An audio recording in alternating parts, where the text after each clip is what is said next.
Olá, pessoal, tudo bem com vocês? Bem-vindo a mais um episódio do Com Rose Pode. Gente, vocês estão gostando aí, estão curtindo o canal? Dá um feedback pra gente, tá? Que é muito importante. E se você puder, é claro, compartilha o vídeo, tá? Os vídeos aí, o canal, né? Com seus amigos, familiares. Dá um likezinho pra gente, que é muito importante. E se inscrevam, tá bem? Então, espero aí vocês se inscreverem no canal e assim aciona o sininho também, gente, porque quando vocês acionam o sininho, tudo que a gente postar no canal, vocês já ficam sabendo na hora, tá bom? Então tem cortes, temos o canal de cortes também, que é bem bacana, tá? Que dali você vê rapidinho ali os episódios, então é muito legal, aciona o sininho aí, tá bom? Bom, gente, o nosso tema de hoje é um assunto assim bem delicado e a gente aqui do Com Rose Pode não poderíamos deixar, né, para trás e falar, porque é um tema que tem até campanha. Estamos no mês de setembro e no dia 10 de setembro é o dia mundial, né, dessa campanha que é do suicídio, que é o Setembro Amarelo. Então eu convidei aqui a doutora Gilmara, ela é responsável pelo setor de psiquiatria do HR, que é o Hospital Regional aqui de Presidente Prudente, também é docente, ela é professora da Universidade aqui de Medicina, né, da UNOeste aqui de Presidente Prudente também. Enfim, o currículo dela, gente, é bem extenso. Eu vou deixar que ela fale um pouquinho aí sobre ela. Doutora, seja bem-vinda ao meu podcast. Obrigada, Rose. É um prazer estar aqui falando para você, para os seus ouvintes. É uma oportunidade bem bacana de falar sobre prevenção de suicídio em setembro, mas deixar essa mensagem para o ano todo, né, de prevenção, de cuidado com a saúde mental. É isso aí. E antes de começarmos, eu quero agradecer aos nossos patrocinadores. É isso aí, gente. A Sarto Store já está aí com a coleção de primavera-verão lindíssima. Convido vocês, meninas, a passarem lá, conhecer de pertinho aí, que tá realmente incrível. Toda a curadoria é feita por mim e pela Gabriela, que é minha sobrinha. Enfim, vale a pena, tá bom? E Sandrin Móveis Planejados, gente. Tá pensando em reformar ou construir? Então não deixe de fazer uma visitinha lá no showroom da Sandrin Móveis, que fica ali na Avenida Washington Luiz, ali pertinho, em frente ao Colégio Cristo Rei. Passe lá, fale com as meninas, que elas vão dar uma atenção especial para vocês. E aquele orçamento, ó, e o produto, é claro, de qualidade, né, gente? Bom, doutora, como, né, eu falei aqui, Setembro Amarelo é uma campanha mundial. Como que esse tipo de campanha pode ajudar na prevenção ao suicídio? A campanha do Setembro Amarelo é uma campanha que já é internacional, mas ela veio para o Brasil de 2015 para cá por iniciativa da Associação Brasileira de Psiquiatria e o Conselho Federal de Medicina, que são entidades que já estão preocupadas com a saúde pública e com a saúde mental, né, dos brasileiros. E pensando no suicídio como um problema de saúde pública, essa campanha ela tem total importância, abrangência para preservar a vida das pessoas. E aí por isso que a campanha ela vem cada vez crescendo mais, trazendo conscientização para as pessoas acerca da prevenção do suicídio. Certo. Doutora, mais ou menos quantos suicídios são registrados aqui no Brasil? Olha, no Brasil a gente tem uma estatística realizada por conta, mesmo sendo uma notificação compulsória, nem todos os profissionais eles fazem um apanhado, né, total dos casos. Alguns casos ficam ocultos, né, mas em geral no Brasil a gente tem uma estatística de pelo menos 700 mil casos, tá? Por ano, podendo chegar a 1 milhão, né? Então, isso é uma estatística bem grande, bem complicada. É algo que não só no Brasil, mas no mundo todo, né? A gente até tem entrado em contato com trabalhos que mostram que o Brasil ainda não é o país que mais tem suicídio, tá? O Brasil, ele tá ali, vamos colocar numa posição média, tá? A gente tem países como países do leste europeu, Rússia, alguns países da Europa, Índia, alguns países que têm mais suicídio que aqui, Tá? No Brasil, o que chama mais atenção são casos de suicídio em adultos jovens, que a gente tem bastante, né?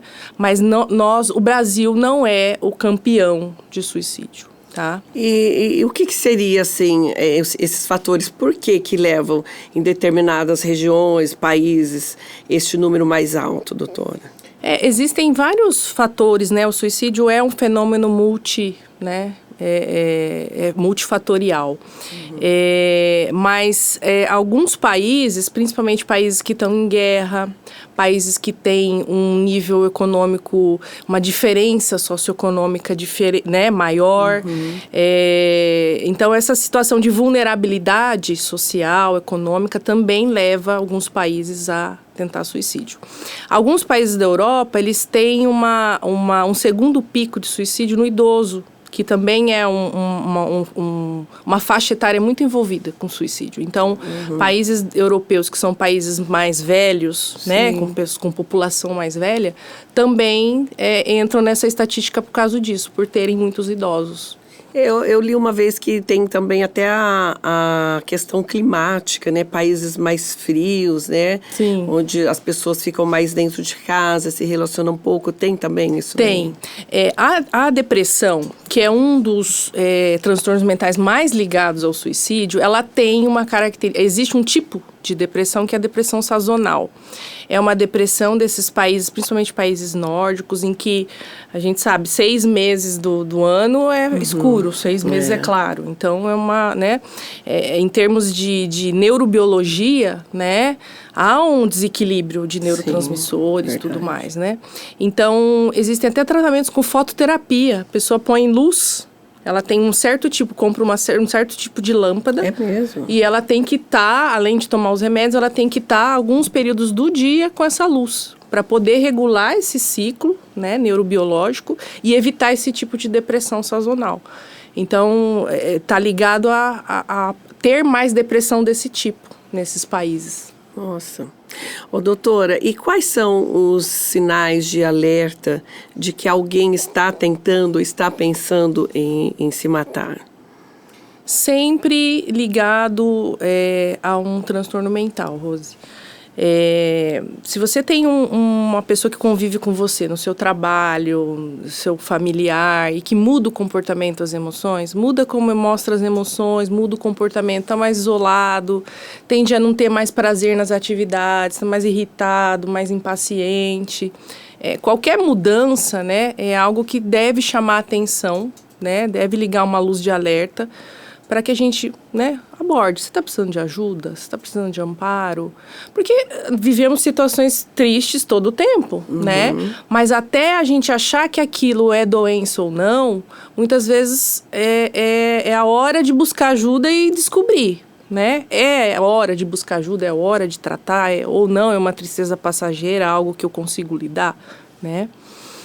A gente faz essa distinção da tristeza patológica e da tristeza comum do dia a dia que todo mundo tem, quando já começa a interferir nas atividades. Começou a ter problema no trabalho, a ter problema nas relações, já é algo que tem que, né, ligar um alerta, não tá bom, né? Certo. Eu costumo dizer que a gente lida no máximo 24 horas com uma dor de apendicite, mas por que a gente precisa lidar com depressão anos, meses, dias, né? Então, tem um problema médico, eu vou no médico, vou resolver. Sim.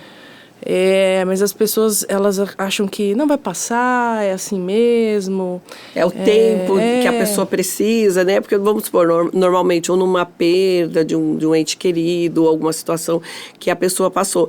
A gente, quem não está vivendo aquilo ali, é meio complicado também, assim, né, doutora? Eu imagino que seja... Porque você não sabe, assim... E agora, eu falo, não falo? Realmente é esse tempo que ela precisa, né? A gente tem...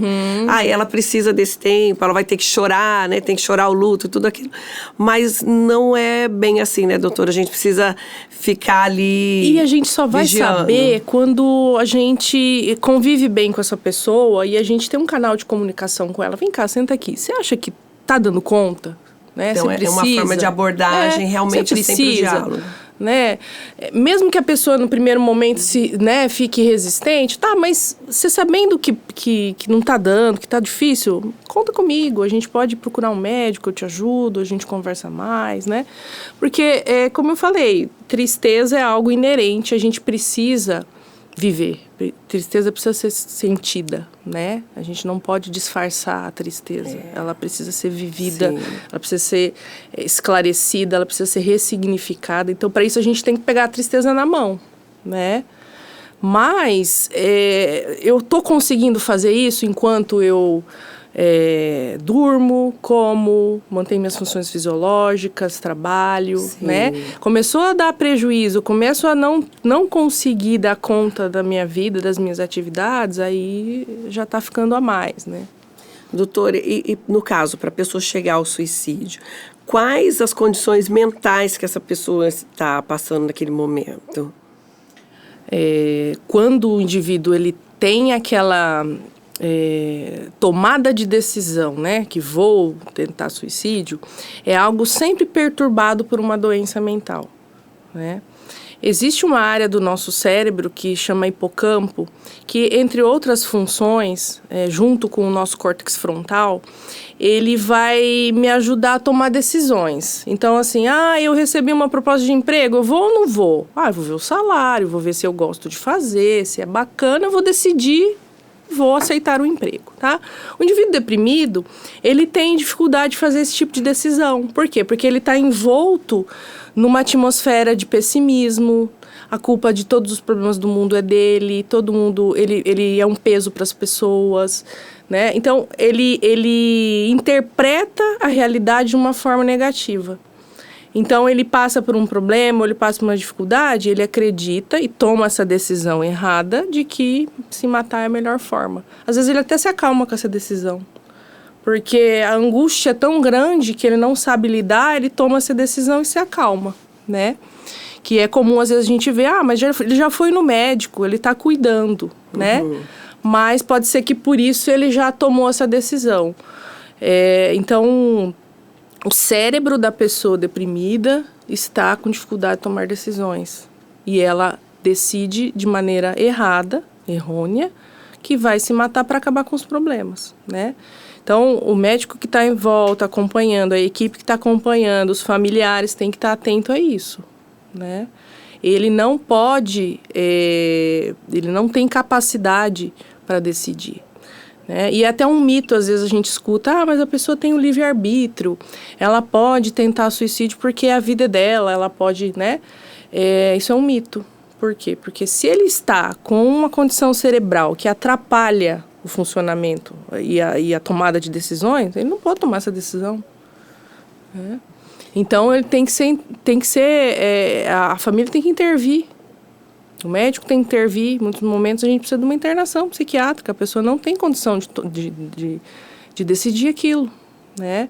E aí passa, ela melhora, ela fala, meu Deus, mas por que eu pensei isso? A minha vida é boa, por mais que tenha os problemas, eu tenho ajuda, tenho, né? Tem gente que me ama, tem gente que me ama, eu tenho coisas boas, né? Por que eu estava assim? Há um estranhamento, né? Eu já li, assim, alguns artigos que falam que a pessoa que ela, né, pensa ou pensou, né, em se matar, ela acha que ela fazendo isso, ela vai poupar o sofrimento das pessoas que estão à volta dela, né? Mas é o contrário. Imagina, ela vai devastar a vida das pessoas que estão em volta, né? E a gente tem até um termo para isso, são os sobreviventes de suicídio, né? As pessoas que estão em volta. Cada suicídio impacta, no mínimo, 6 a 8 pessoas que você conhecia, pai, mãe, irmãos, né? Para o resto da vida. Isso é para o resto da vida. Você perdeu alguém por suicídio, aquilo impacta a outra pessoa para o resto da vida, né? Então, é uma decisão tomada num momento de adoecimento psíquico extremamente grave. Doutor, e a depressão, assim, ela está ligada diretamente ao suicídio ou nem sempre? É algo muito comum. A gente pensa, às vezes, que só quadros depressivos muito graves que têm pensamentos suicidas. Não, tá? mesmo aquela pessoa que, como você falou, eu sou um peso para as pessoas, eu dou trabalho, se eu morrendo eu vou, né? Pessoas com quadros moderados e leves também podem pensar em morte. Por que eu fiz essa pergunta? Porque que nem a gente vê esses jovens que se matam relacionados a jogos de internet. Às vezes nem sempre eles estão depressivos, ou não. E é um agravante na adolescência esse tipo de incitação, né, ao suicídio, porque o adolescente ele está ávido a comportamentos de repetição, de aceitação. Ele quer entrar em algum grupo, ele precisa entrar em algum grupo. E é legal, é glamourizado que você vá tentar suicídio de certa forma, com tais passos, né? Então, na imaturidade, nessa tentativa, né, nessa busca aí por aceitação do adolescente, ele acaba entrando nessas coisas, né? Então é extremamente importante que a gente acompanhe mesmo o que os nossos filhos estão assistindo. Eu vou deixar a individualidade do meu filho. Oi, peraí, tem coisas que não é assim não, né? Eu acho que ele ainda não tem maturidade cerebral para entender que aquilo que ele está assistindo é bizarro, ele não pode assistir. É verdade. Né? Como você vai abordar? Proibindo, fazendo aquele escarcéu? Senta com a criança, senta com o adolescente. Isso aqui vai levar a isso aqui. Né? E você estando próximo, você não deixa a coisa crescer. Porque você está ali sempre vendo o que seus filhos estão assistindo, o que eles estão falando. Né? Não pode deixar solto. Não pode. Eu falo assim, antigamente, né, a gente tomava bronca dos pais, né? Para com essas coisas, eu não sei o quê. Hoje, né, com toda essa evolução que a humanidade teve, hoje realmente você tem que sentar, conversar e expor tudo, né, doutora? Realmente dessa forma. E né? Bronca é algo que é limite, e é bom, a gente precisa de bronca, né? A gente sempre fala, né, os nossos melhores amigos são os que mais dão bronca na gente, porque, você tá achando que você tá abafando, você não tá, não, vem pra cá. E eu acho que os pais têm que ter essa postura, né? Acho que não lançar mão de violência, mas lançar mão de firmeza, sim. De firmeza, Olha, né? Você vai ser proibido de entrar nesse site, nós vamos bloquear, você vai ficar sem seu computador, enfim.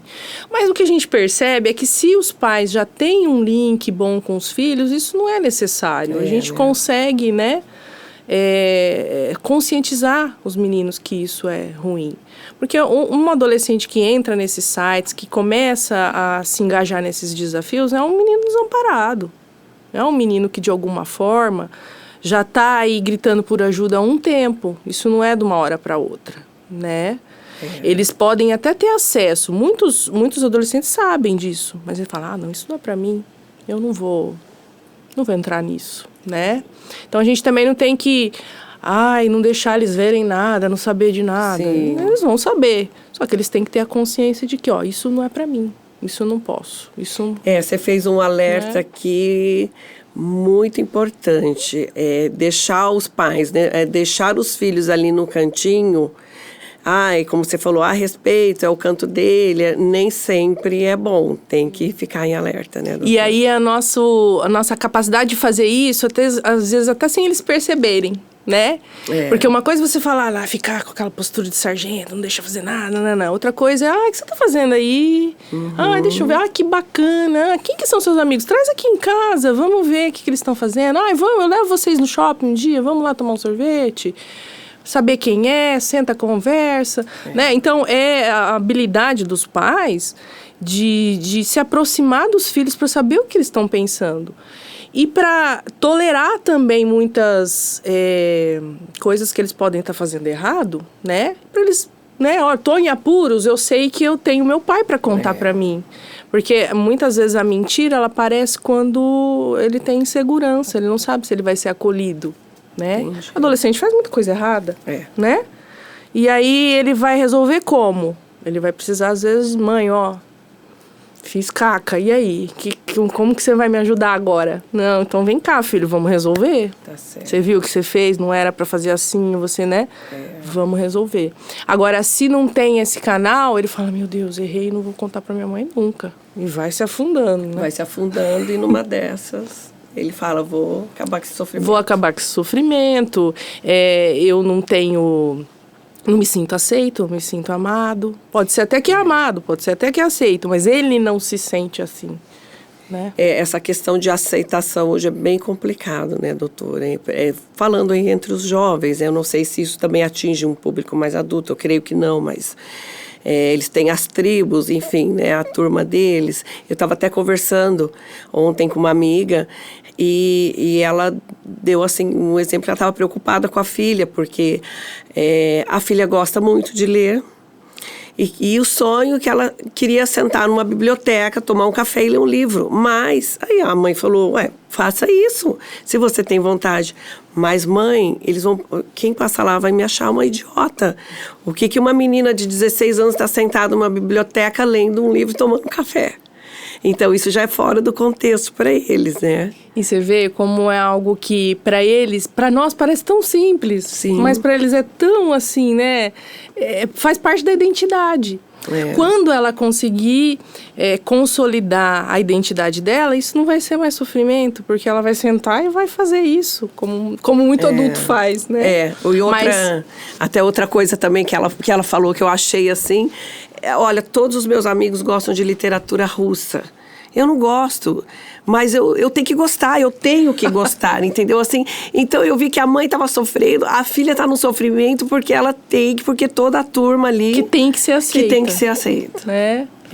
E aí, por isso que, tendo um bom recurso emocional, tendo uma boa escuta dos pais, tendo acesso a tratamento, porque eu escuto também muita gente, mas eu não vou mandar meu filho pro psicólogo, não vou mandar meu filho pro psiquiatra, por que não? Ainda há um tabu sobre isso. Por que não?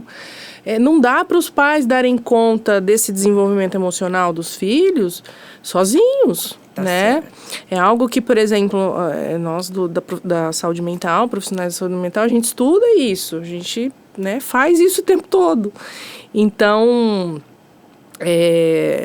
doutor, e vocês como profissionais da saúde mental, como é que vocês avaliam o quadro de um paciente com tendência a suicídio? Em geral, a gente precisa fazer um acompanhamento bem mais, assim, próximo, né? É um paciente que a gente atende e a gente precisa muitas vezes de contato com a família, a gente precisa de retornos mais próximos, a gente precisa orientar a família quanto a acesso a meios letais, né? Alguns familiares, às vezes, não têm muita malícia, muita noção, por exemplo, de produtos de limpeza na casa, remédios, altura, chave de carro, né? Então, são coisas que a gente precisa pontuar, avisar, né? E para cada tipo de risco, há uma intervenção, né? Não dá para a gente fazer algo muito padronizado, Entendi. Mas diagnosticar a doença mental, melhorar os sintomas, que o sintoma porque o comportamento suicida é um sintoma, ele vai embora. Né? Eu não preciso lidar com o comportamento suicida a vida inteira. Ai, que ótimo. Tá? À medida que aquela doença mental tá controlada, os pensamentos vão embora, né? É um sintoma que melhora, né? Existe, doutora, a ideação, né? E o ato, né? O que difere uma coisa da outra? O que é A gente tem um crescente aí nesse planejamento. Primeiro, a gente tem ideias de morte. Então, eu quero morrer, mas eu não vou me matar. Mas eu quero que Deus me leve. Eu quero ir para um lugar longe que ninguém me conhece. Eu quero sumir. Eu quero sair andando sem rumo, tá? Essa é a ideia de morte. É algo que a gente pode ter em qualquer momento da nossa vida. Verdade. A gente não precisa estar doente, tá? Tô passando por um problema muito difícil, eu quero dormir, eu quero esquecer, eu quero sair andando, não quero olhar para trás, não quero falar com ninguém. Isso pode ir aumentando para ideias de suicídio, seria a ideação suicida. Então, eu quero morrer, mas aí eu decidi me matar, né? Eu quero tirar minha vida. Da ideação suicida, eu passo para planejamento suicida. Então, eu já compro os meios letais, eu já me programo, já me organizo para estar sozinho, para não receber ajuda, enfim, né? Então, isso vai crescendo de ideias de morte para ideação suicida, para planejamento suicida, até que acontece o ato, né? Então, é um crescente. Nesse crescente, existem momentos em que dá para intervir. Eu tenho que cada vez, né, passar a pessoa para o estágio anterior, para protegê-la disso evoluir, né? É uma das estratégias que vocês usam. E saber o que a pessoa está pensando, abrir um canal de comunicação. Ô, doutor, e quais são os tratamentos hoje disponíveis? Vamos falar aí na rede SUS, né? Que é com que você trabalha hoje, né? Na saúde mental, a estratégia, a abordagem que mais funciona é a abordagem multidisciplinar, né? Então, a gente, trabalhando em equipe, cada profissional da equipe vai dar conta de um aspecto da doença mental, né? O psicólogo com os aspectos emocionais, o psiquiatra com os aspectos médicos, o terapeuta ocupacional com os aspectos, né, funcionais, na perda funcional que a doença dá, o assistente social nas implicações sociais, né, que a doença mental pode acarretar. Enfim, a gente precisa desse leque de profissionais para colocar tanto intervenções psicossociais quanto intervenções medicamentosas, né? Tanto em nível ambulatorial quanto, às vezes, internação hospitalar. Entendi. Se o indivíduo não tem um meio de apoio, um grupo de apoio fora do hospital, ele, às vezes, vai precisar ir para o hospital para poder ter essa continência física, né? Pelo menos nos primeiros momentos do tratamento, até que os medicamentos façam efeito e que a gente consiga organizar a família para receber esse paciente de novo em casa, né? Porque a família fica totalmente tensa, né? A gente escuta falar, nossa, eu não durmo, eu fico com medo, a hora que eu dormir, meu familiar, como que vai ser? Aqui em casa a gente está fazendo revezamento, a gente dorme, porque um dorme e o outro fica acordado olhando para a pessoa, de medo. Então isso é algo que não dá para manejar em casa. É algo que a gente precisa de uma internação domiciliar, ou a gente precisa de uma internação hospitalar, né? Nossa. Doutor, o que é a terapia cognitiva comportamental e como que ela pode ajudar na ideação suicida? A terapia cognitivo comportamental é um tipo de terapia baseada nos comportamentos, tá? E nas crenças que o indivíduo tem em relação a esses comportamentos, tá? Na depressão, esse tipo de abordagem, ele vai me ajudar a desconstruir essas ideias negativas, né? Então, eu sou ruim, eu peso para as pessoas, nada que eu faço dá certo, né? Então, e os comportamentos que estão ligados a isso. Então, você pensa isso, você se isola, é algo que você não pode fazer, né? Será que esse pensamento de que as pessoas não gostam de você ou que você é um peso é um pensamento funcional? Será que ele é real ou ele é baseado na tua doença? Então, por isso que é bacana a gente fazer esse acompanhamento com o psiquiatra e com o psicólogo, porque à medida que o psicólogo vai tirando essas crenças do paciente, a medicação vai agindo e o indivíduo consegue perceber, não mesmo, nossa, eu estava assim porque eu estava doente, mas minha mãe me ama, meu pai, meu marido, eu tenho um apoio, né? E a pessoa começa a perceber a realidade de uma forma mais positiva, né? Menos pessimista. Entendi. Ô, doutora, falando aí de substâncias químicas e drogas, enfim, qual que é a relação que elas têm com o suicídio? É uma relação bem intrínseca, tá? A fórmula doença mental e uso de substâncias, ela leva, em muitos casos, ao suicídio, tá? Muitos indivíduos que cometem suicídio, eles se intoxicam para poder conseguir fazer, né? Ou na vigência de uma intoxicação, eles tentam, né? Depois dos transtornos de humor, os transtornos por uso de substâncias são os que mais levam ao suicídio, tá? Existem vários estudos com vendo nível de álcool no sangue de indivíduos que consumaram o suicídio, né? Ver a alcoolemia depois em exame pós-mortem. E os níveis de alcoolemia são sempre altos. Mesmo que a pessoa não era alcoolista, mas ela tomou para poder ter coragem. Aquela coragem, né? Para anestesiar, talvez, né? Então, é comum que haja tanto intoxicações agudas quanto pessoas que já tenham dependência química mesmo, de álcool, maconha, cocaína, crack. Nós tivemos, aqui recentemente, em pouco tempo, uma morte, eu acho que a outra estudante de medicina, se não me engano, acho que ainda está internada. Seria essa facilidade, porque a gente ouve muito falar assim, estudantes de medicina, por conta dessa facilidade que eles têm de conhecer essas substâncias ou até mesmo de fazer uso. Tem alguma relação? Eu acho que o conhecimento não, eu acho que é a pressão que eles vivem, né? A medicina é uma carreira complicada, é uma carreira com muita cobrança, com muita carga, muita pressão, tanto pressão social quanto uma pressão... São assuntos complexos, né? O próprio curso, né? O curso é pesado. O curso tem muita exigência. Entre eles há muita competitividade, né? Então, o estudante de medicina, ele tem uma saúde mental mais frágil. Entendi. Tá? Eu acho que esse acesso até nem é isso. Pelo menos os estudos que a gente lê não ligam isso, não. Ligam mais a pressão que eles vivem, que é bizarra, é absurda. É verdade. Eu tenho até uma sobrinha, né, que... minha irmã, infelizmente, faleceu. Vítima, ela foi até... O esposo matou ela e se matou em seguida, né? Então, foi um homicídio seguido de suicídio.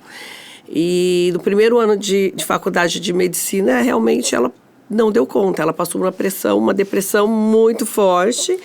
E por conta dessa pressão e de todos os outros fatores, né, que ela já havia vivenciado na vida dela, enfim. Então, eu acho que isso foi um agravante. Sim. E então, o que eu fiz? Ela mora comigo, né? E eu falei, olha, você vai parar esse ano. Não vai mais fazer a faculdade. Vai cuidar da sua saúde mental. Quando você estiver boa, que achar que está na sua hora, você volta. Graças a Deus que dentro de um ano ela conseguiu, se recuperou. Hoje ela já está cursando, já está no 4º ano, enfim, né? Então, esse alerta, eu quis assim falar desse tema, porque eu vivi isso dentro da minha família e eu sei que realmente é uma coisa muito importante. E não é besteira, não é bobeira, não é aquilo, tá, frescura, não sei o quê. É uma coisa muito séria, né, doutora? E, Rose, uma coisa que é importante falar, por mais que o estudante de medicina ele seja vulnerável a isso, não quer dizer que todo estudante de medicina vai. Até nesse caso que você contou, é algo, você vê, multifatorial, né? É que a faculdade é um fator estressor importante, né? Se você vai fazer a faculdade, às vezes longe da sua família, sem apoio, muitas vezes a questão financeira pesa bastante, já não tem a saúde mental, né, bem em dia. Então, realmente é uma bomba relógio, né? E a gente, como professora, na universidade, a gente bate muito nisso, em relação a eles se cuidarem, porque é extremamente importante. Doutora, falando em relação à medicação, a gente sabe, né, que ela é um fator muito importante, que ajuda bastante, né? Essas medicações, elas estão disponíveis na rede pública também? Sim, a gente tem medicações disponíveis na rede pública, né? No estado de São Paulo, a gente até tem, assim, um privilégio um pouco maior, né, do que dos outros lugares do Brasil, né? A gente tem um programa de medicamentos de alto custo, que tem acesso a medicamentos, né? É algo que precisa melhorar, claro, né? Mas a gente tem um acesso adequado para tratar a saúde mental. E, particularmente na nossa região, em termos de SUS, a gente tem uma rede bem bacana, né, que tem todos os níveis de atenção. Ai, que bom. Primária, que seria prevenção, secundária, que seria o atendimento ambulatorial, e terciária, que seria o atendimento hospitalar. Então, a gente tem uma rede boa aí, diferente até de muitos locais do Brasil. Olha, que bom. Então, aqui a Prudente acaba se tornando até um centro de referência. Sim. De apoio mesmo, né? Que conta não só para a cidade, mas toda a região. Sim, e até, assim, nós temos uma projeção nacional, né? Porque nós temos um serviço de formação de residentes em psiquiatria, então nós somos um centro de formação de psiquiatras, né? A gente forma 8 psiquiatras por ano, que vão para diferentes áreas do Brasil, né? Então, o objetivo é ampliar, né, a assistência e formar esses profissionais para eles fazerem saúde mental para onde eles forem. Sim, né? Que legal isso. Doutora, a gente, né, eu falei aqui, citei até o exemplo, né, da filha da minha amiga, num âmbito assim mais próximo, né, que seria turma de colégio, convivência ali. Falando um pouco de rede social, de redes sociais, como que elas interferem na vida das pessoas, levando até um possível suicídio ou uma ideação suicida. Elas influenciam. Sim. Estamos em um momento, né, em que o prazer, né, a ilusão da vida bonita, de tudo bom, de viagem, de coisas maravilhosas, né, é algo que às vezes nos tira da realidade, da nossa realidade, dos problemas, das dificuldades, né. E a rede social, acho que ela vem um pouco para reforçar isso. Se você não tem uma maturidade, né, um feeling para perceber, você acaba se iludindo, se envolvendo demais em rede social. E a dependência tecnológica, né? Nós estamos dependentes das redes sociais, né? Então, é muito comum a gente ver no consultório pessoas que falam assim, olha, eu não consigo fazer nada sem o meu celular. Eu saio de casa, se eu esqueço o celular, eu tenho que voltar para pegar. Eu falo, mas não, eu tenho que voltar, eu não consigo, eu me sinto que está faltando alguma coisa, tá? E é um meio de conseguir prazer, né? Você tá ali, por exemplo, você tem que fazer um trabalho chato, que você vai ter que se concentrar em digitar, em fazer. Aí você pega o celular. Nossa, passou meia hora. Eu tô aqui no celular meia hora. Perdi tempo, procrastinei, não consegui fazer meu compromisso chato. Por quê? Porque meu cérebro quer prazer. Sim. Eu quero prazer ali, eu não quero... eu não quero ter que investir energia num trabalho chato, num trabalho que eu preciso fazer e que eu tenho que terminar logo. E também vai me dar prazer a hora que eu terminar. Sim. Só que vai demorar, Sim. né? Então, a rede social, se a gente não toma cuidado, se a gente não se planeja, a gente acaba ficando escravo desse prazer momentâneo. Desse prazer momentâneo. E também, eu acho que ela agrava um pouco a questão da comparação, né? A senhora me corrija se eu estiver errado. Da comparação da vida do outro. Nossa, eu tô aqui em casa, na maior tristeza, tô sozinha. Olha, fulano tá lá. Tá viajando, nossa, tá numa festa, tá... Isso agrava. Sim. Complica. Porque ninguém vai postar nada ruim. A gente vai postar os momentos bons, chorando. Ninguém vai postar isso, né? E ainda que poste, também não é algo que impacta tanto, né? Por isso que é perigoso para os adolescentes, para as crianças, né? Porque eles ainda não têm essa noção. Eu posso olhar um colega viajando, mas eu sei que ele não está viajando a vida inteira. Sim. Eu não sei que condições ele está viajando, se ele também está viajando com um problema de saúde, se ele está... O que ele está sentindo, se está feliz com aquilo, né?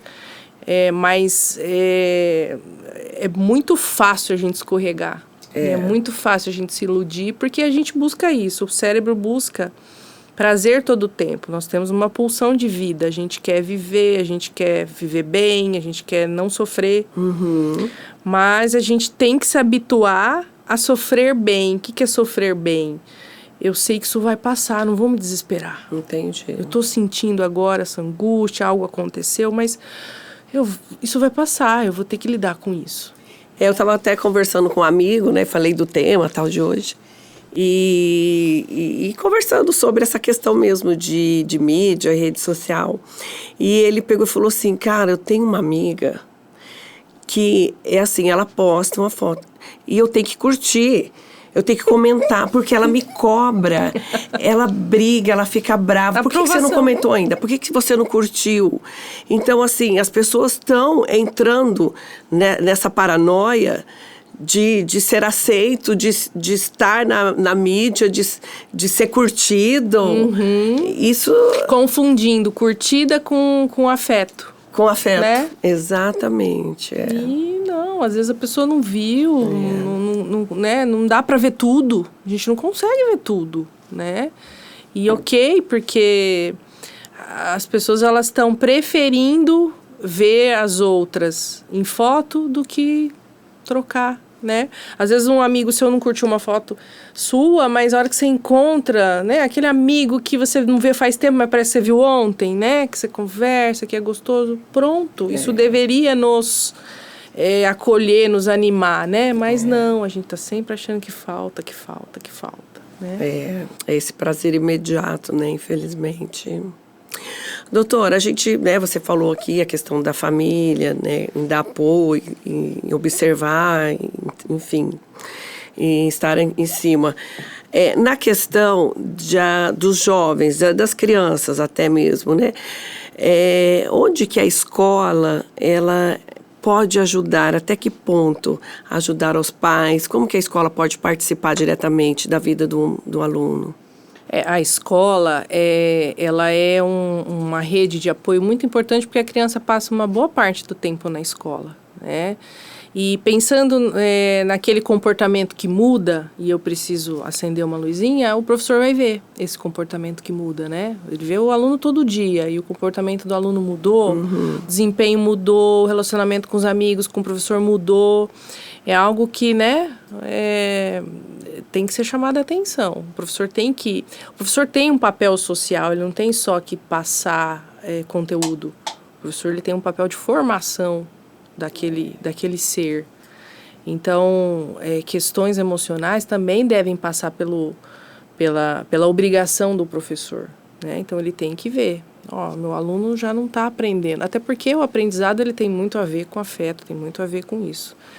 Então, o professor tem que ter dentro da escola um canal de comunicação para ele, de alguma forma, acessar os pais, né? De que essa criança mudou o comportamento. Pode ser algo passageiro, a criança perdeu algum familiar, a criança mudou de casa, a criança nasceu um irmão, né? Então, a família tem que estar sabendo tudo o que acontece. O ideal seria que nas escolas houvesse um núcleo, né? Algumas têm, não todas, mas houvesse um núcleo que avaliasse a saúde mental das crianças e acompanhasse essa saúde mental das crianças, né? Porque está totalmente implicado com o aprendizado. Ninguém aprende sem afeto.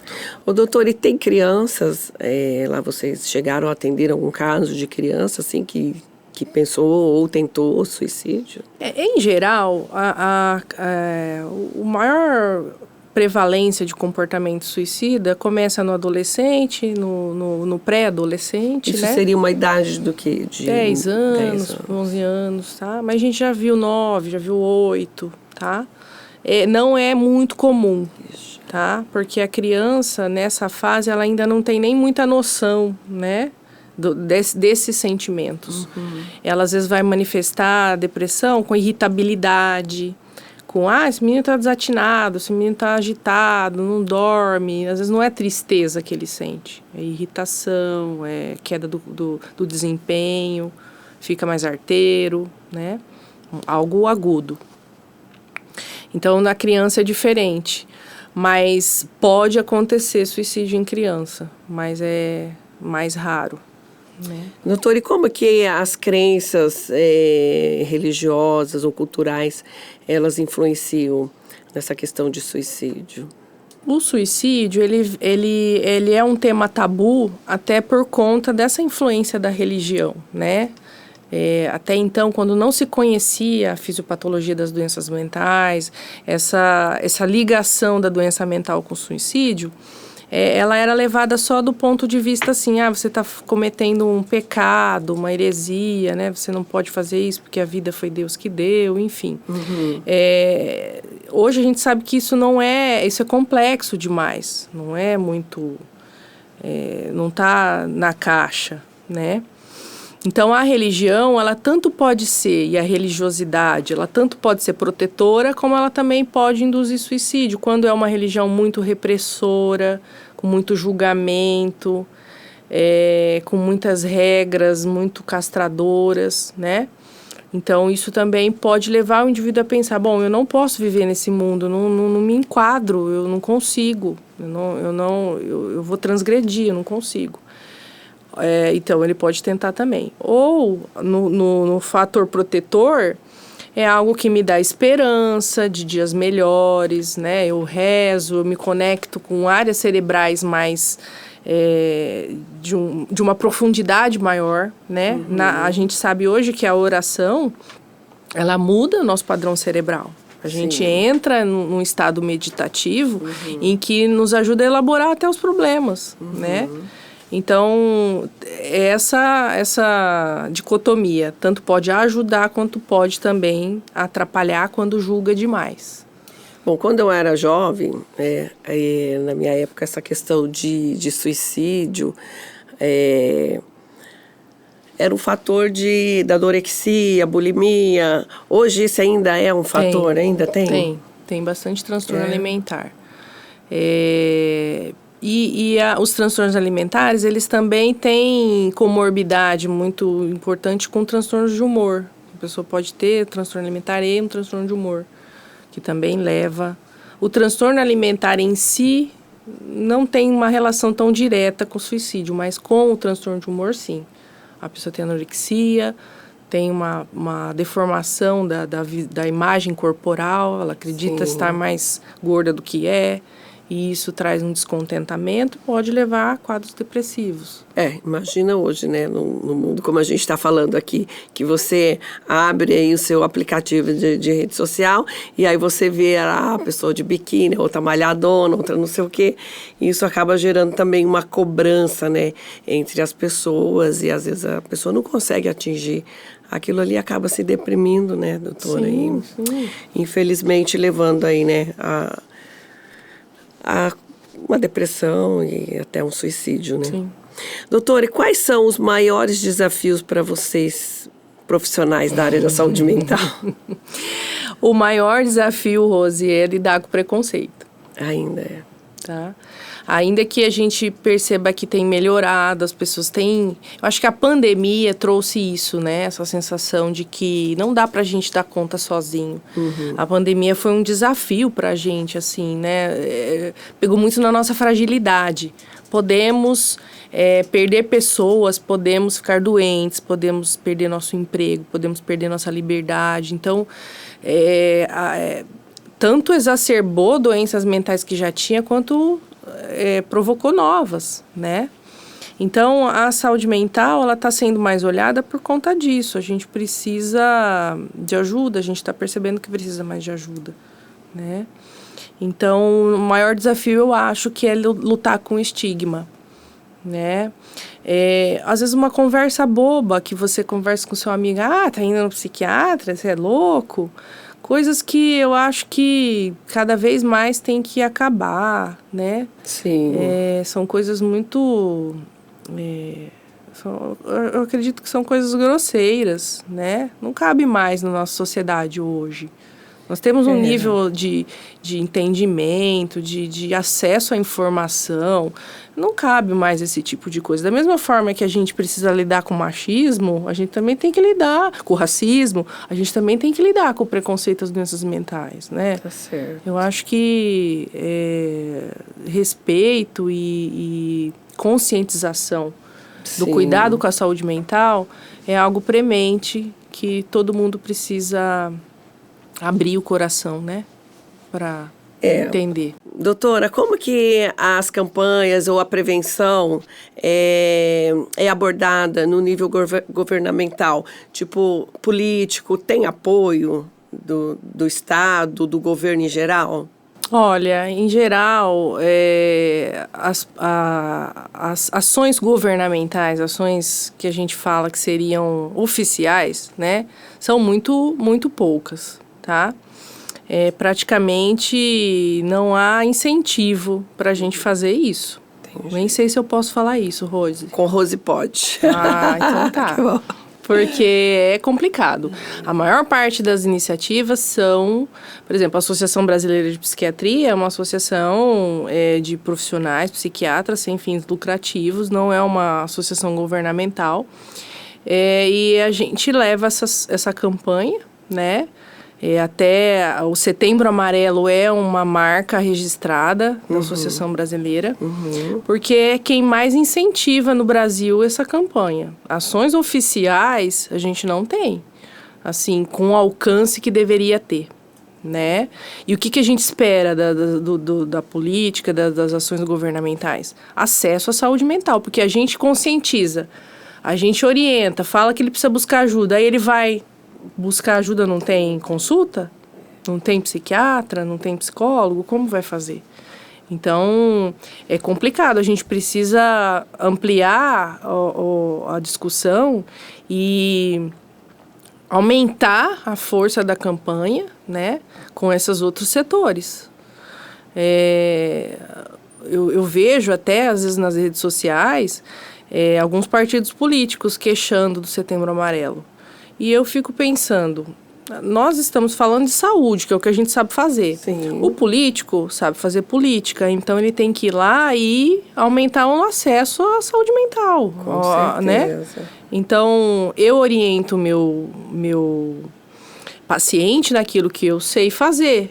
E o político nos ajuda a implementar essas políticas de acesso à renda, acesso à moradia, acesso, porque não adianta também o indivíduo tá doente e não ter onde morar, não ter um emprego. Quem fica bem com a sua saúde mental sem emprego, sem ter onde morar, sem ter o que comer? Então, são campanhas que precisam acontecer junto com o apoio de toda a sociedade, todas as camadas da sociedade, né? A Associação Brasileira de Psiquiatria, ela não tem uma exclusividade na campanha. A gente lança a conscientização sobre as doenças mentais e a gente precisa de cada camada da sociedade se movimentando para que isso aconteça. Sim. Do ponto de vista médico, a gente orienta. Depressão é uma doença, transtornos mentais levam ao suicídio, precisa de tratamento. E a gente precisa garantir o acesso dessas pessoas ao tratamento. Elas têm que chegar lá no posto e ter um médico capacitado para cuidar delas. Tem que ter um psiquiatra, tem que ter um psicólogo, tem que ter um CAPS que funcione, que tenha uma abrangência na sua equipe. Eu tenho que ter leitos para internação caso eu precise, né? Então, são coisas que tem que andar junto para fortalecer a campanha e proteger as pessoas. A gente tem excelentes campanhas, né, no país, como, né, o Outubro Rosa, que daqui a pouquinho está aí. E realmente o Setembro Amarelo precisa mesmo, né, doutora? Precisa que se olhe para ele, porque, como você falou, ainda há esse tabu, né, ainda há o preconceito, né, em relação à saúde mental. Então, não dá mais para fechar os olhos, né, doutora? Principalmente por causa da pandemia, né? Eu acho que o pós-pandemia agravou tudo isso, né? Muito. As pessoas, elas precisam de espaço para tratar doença mental. Elas têm que buscar isso logo, né? Não ficar demorando para buscar acesso, porque as coisas pioram e, né, as coisas se agravam. A família sofre com quem está doente, então é algo que precisa ter uma abordagem adequada no momento certo, né, com os instrumentos certos. E é algo que toda a sociedade tem responsabilidade sobre isso. Certo. Bom, doutora, você falou aí da questão, né, dos familiares. Até então a gente está falando aqui, né, dos pacientes. Em relação aos familiares, aos sobreviventes, né, como você falou, há tratamento disponível para acolher essas pessoas na rede pública? Sim. Existem estratégias que a gente chama de pós-venção, que são ou atendimento em grupo com a família, ou atendimento para, às vezes, algum familiar lida de uma forma diferente o outro, um adoece, outro não adoece. Então, saber identificar, encaminhar esse paciente para um tratamento, né, esse familiar para um tratamento, e essas estratégias de pós-venção, que seriam técnicas de escuta, acolhimento, porque toda morte, quando a gente perde alguém querido, né, alguém conhecido, traz sentimentos de culpa, a gente se sente culpado, é natural. Eu poderia ter feito algo a mais, eu poderia ter ficado mais tempo com essa pessoa, o que eu não fiz, o que eu não, né, que remédio eu não dei, o que faltou. Imagina por suicídio, né, que é algo que é como se fosse areia escorrendo da mão, né? Eu tô segurando ali, mas foi. Então, existem estratégias para esse acolhimento individualizado, né? Para essas famílias, que é a pós-venção, para sustentá-los mesmo nesse luto, né? É algo que eles vão ter que lidar pela vida inteira. E, no primeiro momento, é sempre mais difícil, né? Ô, doutora, e como que a gente pode promover, assim, uma conversa mais aberta na sociedade para tentar mesmo derrubar, né, esse preconceito e as pessoas, como eu disse aqui, abrir os olhos e ver que o mundo tá doente, a sociedade está adoecendo mentalmente, né? Olha, Rose, eu vejo que além de estratégias como essa, né, do seu podcast, abrir esse espaço para a gente, que eu acho extremamente importante, externo minha eterna gratidão. Eu acho que isso como psiquiatra, para mim, é algo que é um ideal de vida, né? Tratar das pessoas que têm doença mental, trazer para as pessoas esse esclarecimento de que é uma doença física. Fica essa coisa mental e física, não existe. Cérebro é mente, cérebro é uma parte do corpo, eu pego no cérebro, né? Então, é esse órgão que adoece. Entendi. Então, é algo que iniciativas como a sua, de abrir esse espaço, precisam ter de uma forma mais, assim, sistematizada, né? Ao longo do tempo, para que a gente consiga, as pessoas tenham acesso. E eu acho que a gente só muda as coisas com educação, né? E essa estratégia, né, do teu podcast, desse assunto de hoje, é educativa, é psicoeducativa, né? E quando a gente for, por exemplo, escolher um candidato, que ele tenha propostas para a saúde e para a saúde mental, né? Porque é algo que não está dissociado, a gente precisa da saúde integral. E como esse político vai promover com o nosso dinheiro, que a gente paga dos impostos, como que ele vai devolver isso para nós, né? Isso que a gente precisa ter. Então, é algo que são questões de saúde, de segurança pública, tá? Muitas dependências químicas, elas acontecem porque existe um tráfico. E o tráfico não sendo inibido, o acesso à droga aumenta.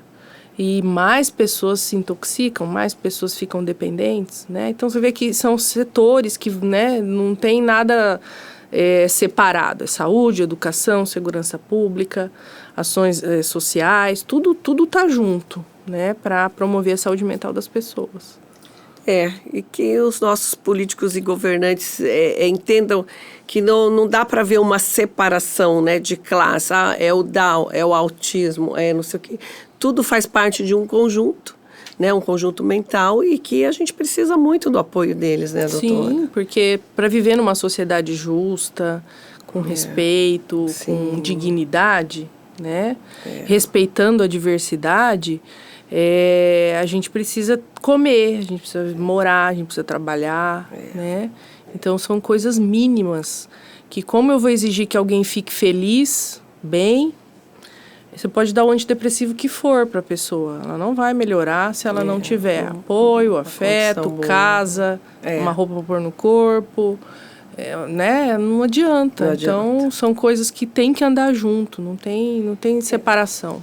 E a nossa parte a gente faz, a gente paga imposto e não é muito, não é pouco, né, doutora? Muito, não é pouco, né? Muito. Doutora, não precisa ter vergonha, né? A pessoa que estiver passando por pensamentos, por depressão, por pensamentos suicidas, ela tem que procurar ajuda, né, doutora? Procurar ajuda médica. Ainda que você não consiga acesso a um especialista, qualquer médico tá formado para cuidar dessa emergência. Está capacitado para cuidar, para dar o primeiro atendimento, para encaminhar para quem, né, vai conseguir continuar esse cuidado. Então, procure seu médico. Bom, doutora, para a gente já estamos encerrando. Eu adorei essa conversa. Eu realmente queria muito, né, ter este papo aqui sobre a questão de suicídio, depressão, porque, como eu falei, tive casos na minha família e é sempre um alerta. E eu acho que é um tema, assim, que a gente precisa muito ter muito cuidado, sim, né? E acolher e perguntar, como você falou, né? Não ter vergonha de perguntar, não ter vergonha de procurar tratamento, né? Então, se a pessoa estiver realmente passando por isso, né? Não se hesite, né, em falar, gente, help, né? Doutora, para a gente finalizar, eu gostaria que você deixasse uma mensagem aí para desse setembro, né, amarelo. O que você, como uma profissional, uma grande profissional da área da saúde, poderia deixar? A minha maior mensagem, meu maior desejo, né, que com essa conversa que a gente teve, com essa informação, né, é que as pessoas percam o estigma em relação à doença mental, respeitem as pessoas que têm transtorno mental, acolham da maneira que puderem, né, incentivem a fazer tratamento, participem dos tratamentos, né, não julguem. Porque só a gente sabe, né, o quanto é difícil sentir, tá nos nossos sapatos, né? E então a gente sempre escuta, né? Seja gentil porque você não sabe o que o outro está passando, né? Em vez de julgar, de apontar, acolha, ampare, escute, porque doença mental é algo muito sério, muito importante. E da mesma forma que você não desrespeita um doente de outra doença, por que eu me sinto no direito de desrespeitar o doente com transtorno mental, né? Então, eu acho que a mensagem procure ajuda, não demore, não ache que vai passar, e ainda que se passar, eu acho que o psiquiatra não é um médico que vai medicar sempre. Eu tenho dúvida se aquilo que eu estou passando é passageiro ou se é algo normal, que eu posso lidar de outra forma. Eu vou no psiquiatra, eu recebo um aconselhamento, eu vou conversar sobre aquilo, eu vou ter uma luz sobre aquilo. Nem sempre você vai no psiquiatra, você vai sair com um remédio, né? Então, o que você precisa sair de lá é com uma orientação, né? De como você vai seguir sua vida. Você vai precisar de uma abordagem medicamentosa, psicoterápica, ou você vai precisar de um aconselhamento, você vai precisar mudar algumas atitudes, alguns comportamentos na sua vida que estão te trazendo sofrimento, né? Então, eu acho que a maior mensagem é essa: se cuidem. Cuidem de quem a gente está próximo, né? Bom, gente, eu sei que é um tema, né, bem tenso. Para mim foi até, assim, um pouquinho, não difícil, mas, como eu disse aqui para a doutora, né, eu passei, né, minha família, nós passamos aí por um caso, né, de suicídio, enfim. E a gente sabe que não é brincadeira. E eu gostaria até de deixar uma mensagem para você que está em casa, que está vendo a gente, ouvindo. Se você tem passado por algum problema, depressão, tem pensado, né, em acabar com a sua vida, que você acha que vai acabar o sofrimento do outro, pensa um pouquinho antes em quem está ao seu redor. Como eu falei aqui, a doutora falou, nos seus familiares. Gente, porque Eu fico até emocionada de falar sobre isso. Mas a gente sofre muito. Por mais problema que você esteja passando, a gente vai sofrer também. E a gente quer vocês aqui. A gente quer vocês perto da gente. A gente quer cuidar, a gente quer abraçar, tá bom? Então procure ajude. Tá aqui a doutora Gilmara, que pode auxiliar vocês, ajudar, né? A rede pública, tá todo mundo aqui, gente. Tá bom? Doutora, desculpa, eu fiquei um pouquinho emocionada, mas é que realmente, quando a gente lida com vida e com morte, é muito triste, né? Sim, sim. E só quem passou por isso sabe essa dor, e então, a razão da minha emoção. Uma lembrança para a senhora, para você, né? Obrigada. Enfim, para você lembrar sempre da gente, a nossa canequinha, para você levar lá para o hospital e lembre-se, olha, da Rose. Vou deixar no meu consultório. Isso, ótimo, e melhor ainda. Bom, gente, antes de finalizarmos, eu quero agradecer mais uma vez aos nossos patrocinadores, Sartor Store, Sandrin Móveis Planejados, tá? Precisando aí fazer aquela reforma, móveis planejados, não hesite aí, procure o pessoal da Sandrin Móveis. Gente, se vocês gostaram desse pod de hoje, que fique aqui um alerta, passe aí para os seus familiares, para seus amigos, tá bom? Compartilha, tá? Que é muito importante pra gente e também pro crescimento do canal. Ok, gente? Espero vocês, então, na próxima quarta-feira com mais um Com Rose Pod. Obrigada, doutora, mais uma vez. Que Deus abençoe e ilumine seu caminho. É uma jornada difícil, mas a medicina é uma coisa muito linda, né? Então, que você possa ajudar mais e mais vidas e mais famílias. Bom, que Deus abençoe. Eu agradeço. Obrigada. Tchau, gente. Até a próxima quarta.